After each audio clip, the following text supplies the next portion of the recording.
শিশুটোৰ চাল চলন, শিশুটোৰ অংগী ভংগী, শিশুটোৰ কথা পতা এক্সপ্ৰেছ কৰা, ভাষা আয়ত্ত কৰা, মনোযোগ দিয়া, ব্ৰেইন ডেভেলপমেণ্ট হোৱা, এই সকলোবিলাক জানো এটা থেৰাপি ডেইলি প্ৰেক্টিচ কৰিলে আপুনি পাই নাযাব।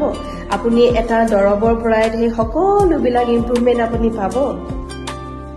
মোৰ বেয়া লাগে যেতিয়া মই অভিভাৱকসকলক এনেধৰণৰ কামবিলাক কৰা দেখোঁ। তৎকৈ পিছ পৰি থকা সেই শিশুবিলাকক ব্ৰেইন ডেভেলপমেণ্টৰ বাবে অভিভাৱকসকলে মেডিচিন খুৱায়, কিন্তু তেওঁলোকে থেৰাপিবিলাক ষ্টপ কৰাই দিয়ে।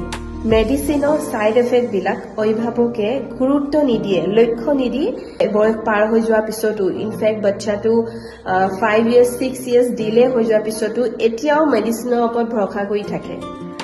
সেইসকল অভিভাৱকক মই ক'ব খুজিছোঁ যে থেৰাপি এটা অকল শিশুবিলাকৰ বিকাশৰ বাবেই নহয়, থেৰাপিটো পেৰেণ্টছে অভিভাৱকে জনাটো অতি দৰকাৰ। এইটো বিষয়ৰ ওপৰত মই সোনকালে এটা ভিডিঅ' আপোনালোকৰ আগত প্ৰস্তুত কৰিম বাৰু। কিছুমান পেৰেণ্টছে আকৌ এই বুলি কয় যে নিম গছৰ দৰৱ খোৱালে মতে শিশুটো ভাল হয়, কিন্তু মই ইয়াত এটা কথা জানিব বিচাৰিছোঁ, দৈনন্দিন জীৱনত আপুনি প্ৰতিদিনে শিশুটোক সেই থেৰাপিখিনি যদি ঘৰতে প্ৰেক্টিচ কৰায়, শিশুটোক যদি আপুনি এভৰিডে এটলিষ্ট 2 to 4 hours আপুনি যদি দিবলৈ আৰম্ভ কৰে, তেন্তে তাত লোকচান কাৰ হয়?